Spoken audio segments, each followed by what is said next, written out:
deuxième épître de Paul aux Corinthiens. Deuxième épître de Paul aux Corinthiens et au chapitre 4.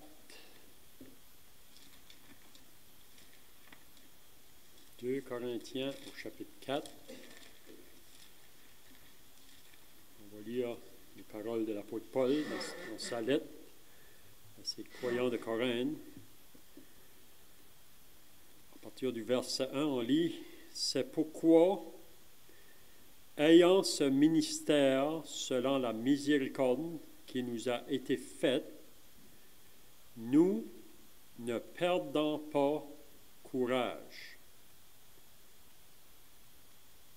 Paul dit « C'est pourquoi, ayant ce ministère selon la miséricorde qui nous a été faite, nous ne perdons pas courage. Nous rejetons les choses honteuses qui se font en secret. Nous n'avons point une conduite astucieuse et nous n'altérons point la parole de Dieu, mais en publiant la vérité, nous nous recommandons à toute conscience d'homme devant Dieu.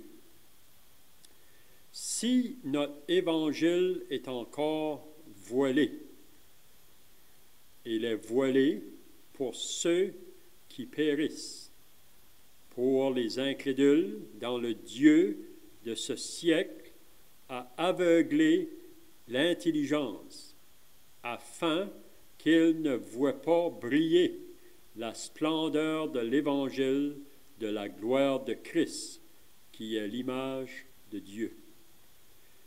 Nous ne nous prêchons pas nous-mêmes, c'est Jésus-Christ, le Seigneur, que nous prêchons. Et nous disons vos serviteurs à cause de Jésus. Car Dieu, qui a dit « La lumière brillera du sein des ténèbres », a fait briller la lumière dans nos cœurs pour faire resplendir la connaissance de la gloire de Dieu sur la face de Christ. Nous portons ce trésor dans des vases de terre, afin que cette grande puissance soit attribuée à Dieu et non pas à nous. Nous sommes pressés de toute manière, mais non réduits à l'extrémité. Dans la détresse, mais non dans le désespoir. Persécutés, mais non abandonnés. Abattus, mais non perdus. Portant toujours avec nous, dans notre corps, la mort de Jésus, afin que la vie de Jésus soit aussi manifestée dans notre corps. Car nous qui vivons, nous sommes sans cesse livrés à la mort à cause de Jésus, afin que la vie de Jésus soit aussi manifestée dans notre chair mortelle. Ainsi, la mort agit en nous et la vie agit en nous. Et comme nous avons le même esprit de foi qui est exprimé dans cette parole de l'Écriture, j'ai cru, c'est pourquoi j'ai parlé. Nous aussi, nous croyons et c'est pour cela que nous parlons. Sachant que celui qui a ressuscité le Seigneur Jésus nous ressuscitera aussi avec Jésus et nous fera paraître avec vous en sa présence. Car tout cela arrive à cause de vous, afin que la grâce, en se multipliant, fasse abonder à la gloire de Dieu les actions de grâce d'un plus grand nombre. C'est pourquoi, c'est que Paul répète de nouveau la même chose qu'il a répété au commencement du chapitre, c'est pourquoi nous ne perdons pas courage. C'est pourquoi nous ne perdons pas courage. Et même si notre homme extérieur se détruit, notre homme intérieur se renouvelle de jour en jour, car nos légères afflictions du moment présent produisent pour nous, au-delà de toute mesure, un poids éternel de gloire, parce que nous regardons non point aux choses visibles, mais à celles qui sont invisibles, car les choses visibles sont passagères et les invisibles sont éternelles. C'est tout ce qu'on va lire, la parole de Dieu, espérant que sa parole sera une source de bénédiction pour nous ce matin, parce qu'on croit que la parole de Dieu est vivante, elle est plus puissante qu'une épée à 2 tranchants. Même la parole de Dieu est comparée à un marteau qui brise le roc. Prenez un marteau puis frappez sur un roc, puis à force de frapper, vous savez, vous allez être capable de défaire le rocher. Ça peut prendre longtemps, mais la parole est comme un marteau qui brise le roc. Ça nous dit que la parole est comme un feu dévorant. On a déjà entendu parler des feux qui rentrent dans une forêt, puis là, c'est un feu dévorant. Vous savez, le feu mange tout, si on veut dire, la forêt. La parole est comparée à un miroir. Vous savez, c'est comme si quand on se regarde dans un miroir, quand on regarde la parole, c'est ce que la parole fait à nous. Donc, j'espère ce matin que ce que j'aurai à dire dans ce chapitre, ça va être une source de bénédiction pour chacun de nous. Vous savez, on vit dans les derniers jours. Je crois réellement qu'on vit les jours de la fin de la dispensation de l'Église. Jésus a dit, je bâtirai mon Église. Puis on sait que l'Église a commencé à être construite au jour de la Pentecôte. C'est là que ça a commencé à la Pentecôte. Puis l'Église, ça poursuit jusqu'à nos jours. Donc, il y a eu le commencement de l'Église. Vous savez, quand Pierre a prêché sa première prédication dans les Actes au chapitre 2, 3000 âmes ont été sauvées. Puis, après la prédication de Pierre, ça dit qu'après qu'ils eurent eu le cœur vivement touché, vous savez, la parole a atteint plus que l'intellectuel. La parole a atteint le cœur. Puis on croit que c'est seulement à ce moment-là, quand que la parole de Dieu atteint nos cœurs, qu'elle va produire des résultats dans la vie. Vous savez, ça peut être dans le monde inconverti. On peut aller avec le message de l'Évangile. Mais quand est-ce que le message de l'Évangile va faire un effet sur l'individu? C'est quand ce que le message atteint le cœur. Vous savez, atteint le cœur. Ça devient une réalité. Puis ensuite, ça produit du fruit pour Dieu. C'est la même chose dans nos vies chrétiennes après qu'on est sauvé. Vous savez, chaque pas qu'on va faire comme chrétien dans notre vie spirituelle, ça va être toujours quand la parole de Dieu va nous atteindre dans le cœur. Ça devient une réalité. Vous savez. Même, je ne sais pas si vous avez vu le verset qu'on a lu au verset 13, là. Paul dit, « Et comme nous avons le même esprit de foi qui est exprimé dans cette parole de l'Écriture, j'ai cru, c'est pourquoi j'ai parlé. Nous aussi, nous croyons, et c'est pour cela que nous parlons. » Vous savez, c'est impossible de parler si on ne croit pas réellement. Vous savez, c'est quand que ça nous saisit dans notre intérieur, ça devient une vérité qui nous saisit, qui nous convainc, puis c'est plus fort que nous. On ne peut pas garder ça pour nous autres. Vous savez, Jérémie nous dit dans Jérémie au chapitre 20, je pense, Jérémie dit, « Tu m'as persuadé, Éternel, et je me suis laissé persuader. Tu m'as saisi, tu m'as vaincu, et je suis chaque jour un objet de raillerie. Tout le monde se moque de moi. » Puis à partir de ce moment-là, Jérémie dit, « Seigneur, c'est comme si qu'il voulait arrêter de parler. » Parce qu'à chaque fois qu'il ouvrait la bouche pour parler à propos de Dieu, ça lui amenait de la persécution, de l'opprobre, du mépris. Mais il dit que c'était comme un feu au-dedans de lui. Vous savez, qu'il poussait à parler pareil. Puis je pense que c'est ça. Si on est saisi vraiment par la vérité, c'est réel, ce que la parole nous enseigne, ça va nous faire parler. Même les disciples, les apôtres, Actes au chapitre 4, quand ce que c'est qu'ils les avaient jetés en prison.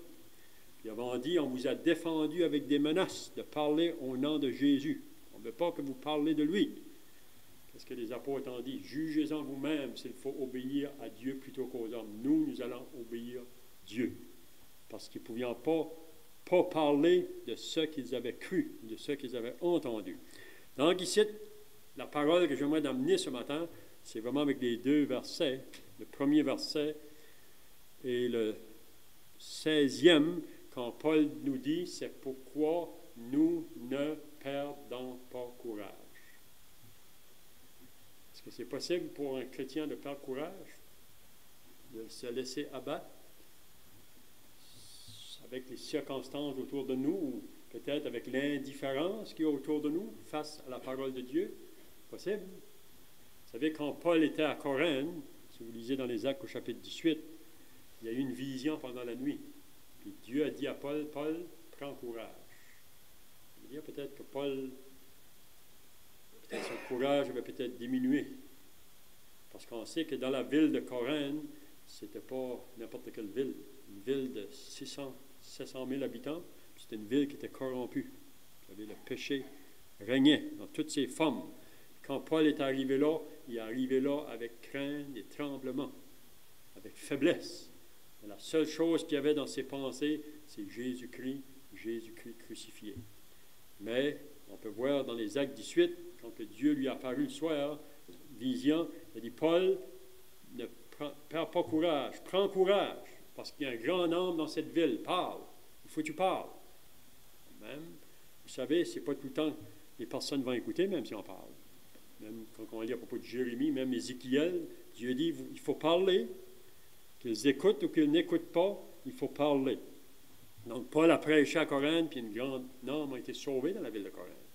C'est ce qu'on lit dans la parole. Donc, il dit, c'est pourquoi, ayant ce ministère, selon la miséricorde qui nous a été faite, nous ne perdons pas courage. Donc, Paul, et on peut dire aussi ses autres compagnons d'œuvre, on peut l'appliquer à chacun de nous ce matin qui sommes sauvés. Donc, Dieu nous a appelés, ou qui nous a sauvés, puis c'est pas juste nous sauver de l'enfer. Vous savez, Dieu nous a sauvés, c'est vrai, de l'enfer, mais il nous a sauvés aussi d'une vie, si on peut dire, de misère sur la terre. Parce qu'on sait qu'avant qu'on était sauvés, si que le Seigneur ne nous avait pas sauvés, on se demande aujourd'hui où est-ce qu'on serait. C'est peut-être déjà dans l'éternité. On serait loin de Dieu. Mais la grâce de Dieu nous a atteints. Il a fait de nous un enfant de Dieu. Puis maintenant, qu'est-ce que Dieu veut faire avec nous? Il aurait pu nous enlever au ciel tout de suite. Pourquoi est-ce qu'il n'aurait pas pu nous amener tout de suite? Mais le Seigneur va nous laisser sur la terre. Parce qu'il y a un service pour chacun de nous autres. Qu'on soit jeune, qu'on soit vieux, le Seigneur a un service pour chacun de nous. Il a donné à chaque enfant de Dieu un don. Vous savez? Puis le don qu'il nous a donné, c'est un don de l'Esprit, puis c'est dans le but d'accomplir un service pour Dieu pendant qu'on est sous la terre. Puis comme Pierre nous dit, comme de bons dispensateurs des diverses grâces de Dieu, que chacun de vous mette au service des autres le don qu'il a reçu. Donc le don que Dieu m'a donné, c'est pas pour moi. Vous savez, c'est pas comme l'homme qui a pris le talent puis l'a caché dans la terre. Vous savez, le don que Dieu nous a donné, c'est pour le transmettre aux autres. C'est en vue des autres. Okay? Donc, Paul ici, lui-même a reçu un don, Paul. Puis on sait que ce qu'était le don de l'apôtre Paul. Vous savez, Dieu l'a choisi sur le chemin de Damas pour qu'il y aille avec le message de l'Évangile parmi les Juifs et parmi les nations. Donc, il dit, c'est pourquoi, ayant ce ministère ou ce service que Dieu lui a donné à Paul et aux autres compagnons qui étaient avec lui, selon la miséricorde de Dieu, c'est seulement la miséricorde de Dieu. C'est la grâce de Dieu, vous savez, qui a fait de nous ses enfants, puis qu'il veut nous utiliser. Il n'a pas besoin de nous autres, mais vraiment, Dieu veut nous utiliser comme croyants. C'est pourquoi, ayant ce ministère selon la miséricorde qui nous a été faite, nous ne perdons pas courage. Est-ce que vous avez perdu courage dans le service que Dieu vous a donné à faire? Beaucoup de choses qui pourraient vous faire perdre courage. Parce que chaque service qu'un serviteur de Dieu va faire, Ça peut être dans des petits services ou des grands services. Vous allez avoir à connaître de l'opposition ou un camp de courant. Il n'y a pas un homme de Dieu, si on lit dans la parole de Dieu, même le Seigneur Jésus lui-même, qui était l'homme parfait, qui a voulu plaire à son Dieu, il a connu l'opposition, la persécution, le mépris, le rejet, l'indifférence. Vous savez, Jérémie, dans son ministère, il a parlé pour 23 années. 23 ans que Jérémie a parlé de la part de Dieu. Puis il n'y a eu aucun résultat à son travail. Il n'a pas vu rien de prospère. Mais vraiment, Jérémie a persévéré. Vous savez, dans le travail qu'on fait pour Dieu, pour moi, ce n'est pas à nous les résultats. Les résultats appartiennent à Dieu. Nous, il veut qu'on travaille dans notre service. C'est possible qu'on peut voir des résultats sur la terre, parce que Jérémie, peut-être dans 23 ans, lui, n'a pas eu de résultats. Je pense que c'est âgé. Je pense que lui dit qu'il a parlé 23 jours, qu'il y a eu un gros réveil. Noé a prêché pour 100 ans. Il y a 8 personnes qui sont rentrées dans l'arche. 8 personnes qui ont répondu à la prédication de Noé. Jonas a prêché pour 3 jours, 40 jours et la ville va être détruite. 120 000 personnes sont converties. Ça dit que c'est le plus grand réveil de toute l'humanité. Prédication de Jonas. Donc, c'est pourquoi, ayant ce ministère, selon la miséricorde qui nous a été faite, nous ne perdons pas courage. Il ne faut pas perdre courage. Pour moi, le temps est court. Vous savez, le temps de notre service va bientôt finir. On va bientôt comparaître au tribunal de Christ. Qu'est-ce qu'on aura fait avec notre vie sur la terre comme chrétiens? On va tout être là, vous savez, amené. Le Seigneur veut nous récompenser, il veut nous donner des couronnes pour notre fidélité. Il veut nous donner des récompenses.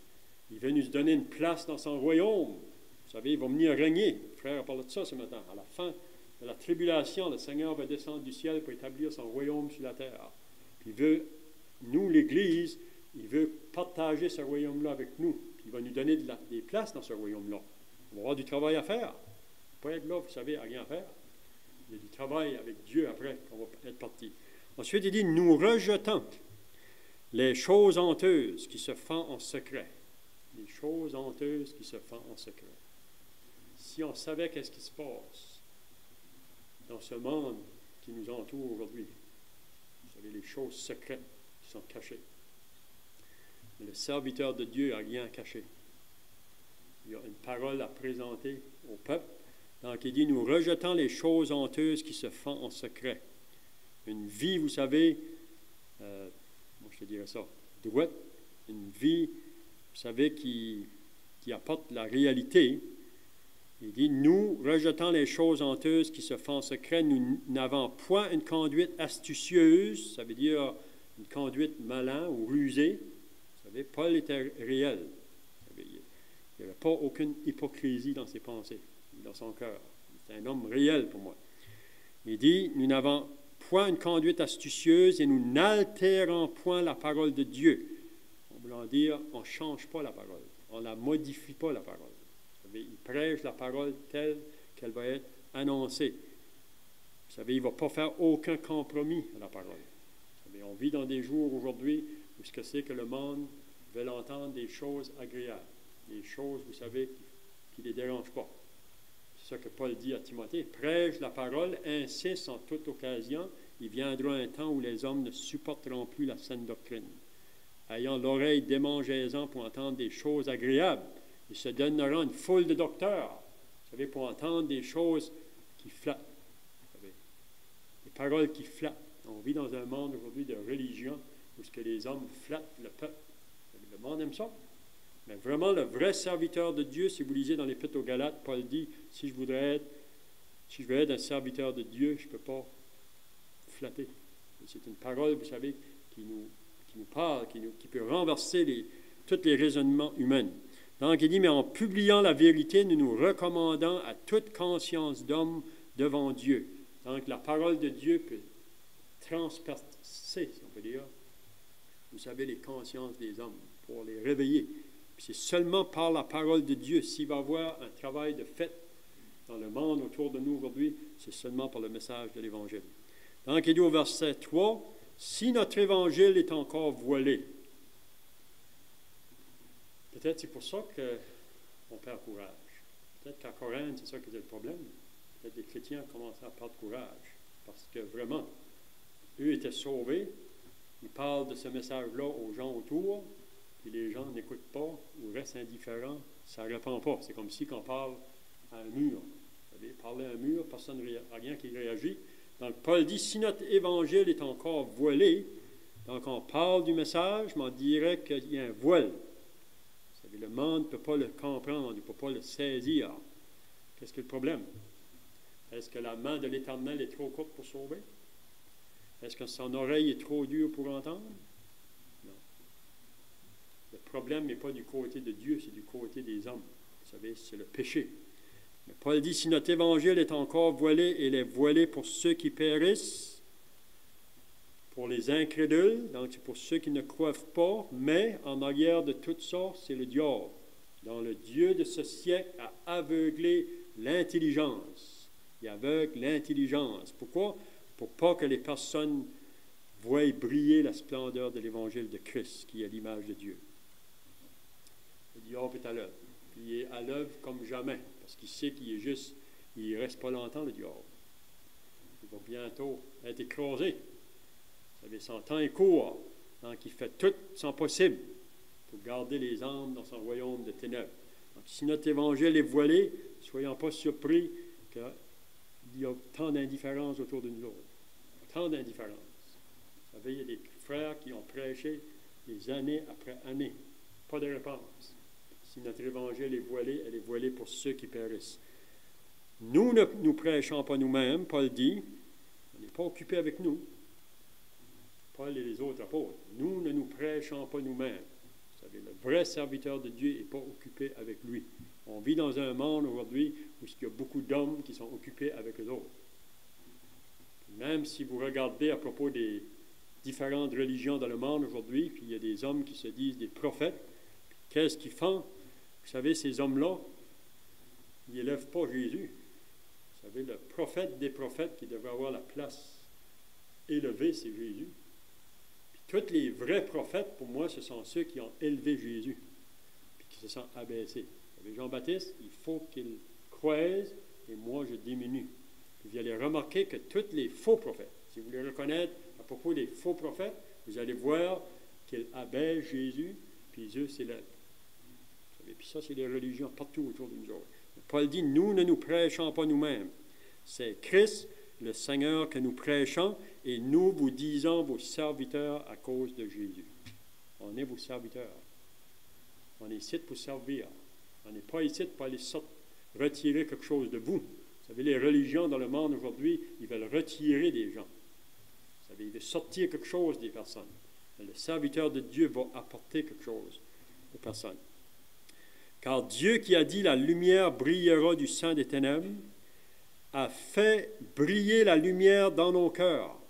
Donc, la raison pourquoi est-ce que Paul peut parler, c'est parce que la lumière lui a été révélée à un moment donné sur le chemin de Damas. Ça a été saisi dans son âme. Puis ensuite, il dit « a fait briller la lumière dans nos cœurs pour faire resplendir la connaissance de la gloire de Dieu sur la face de Christ. » Nous portons ce trésor. Qu'est-ce que c'est le trésor que Paul portait?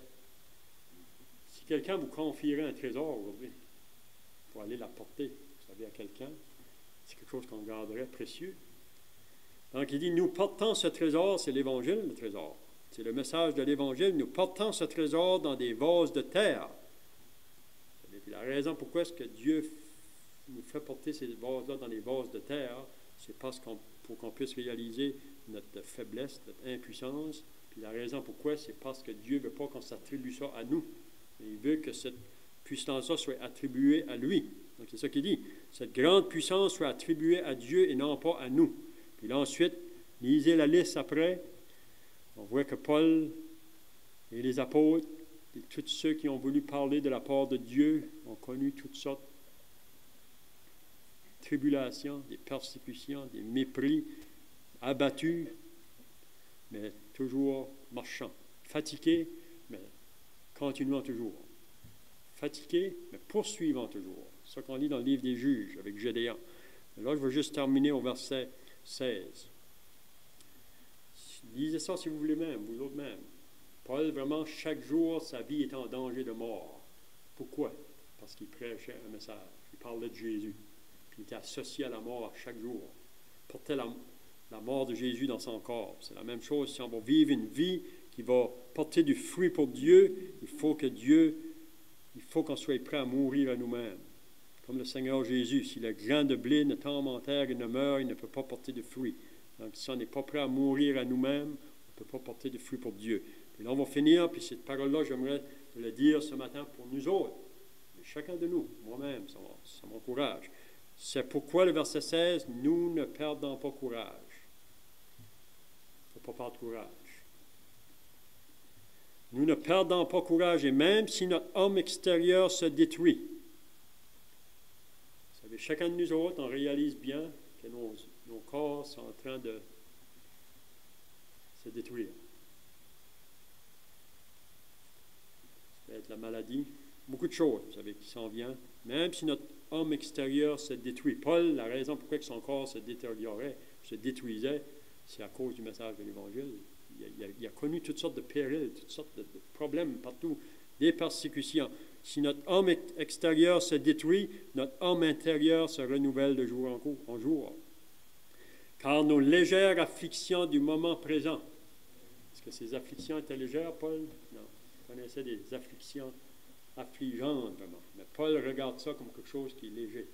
Pourquoi? Parce que ses yeux regardent à l'invisible. Car nos légères afflictions du moment présent produisent pour nous un poids éternel de gloire. Il regarde à ce qui est invisible.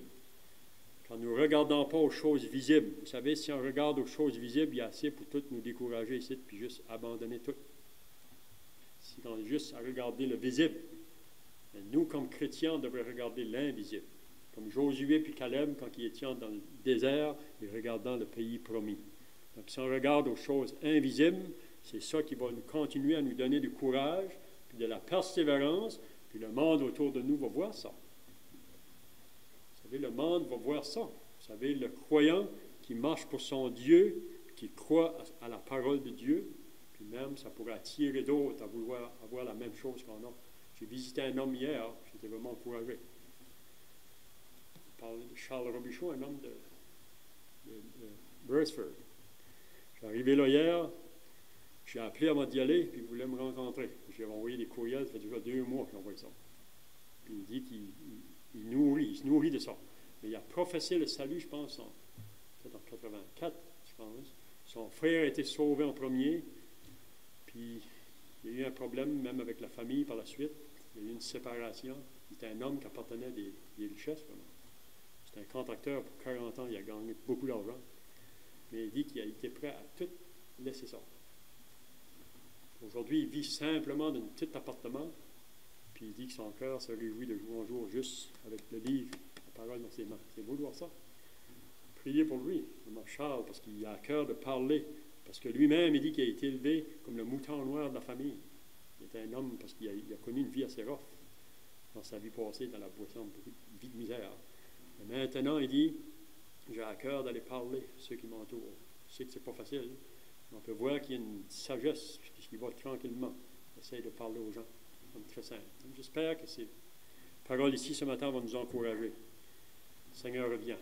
Ne perdons pas courage. Persévérons pour son œuvre. Prions.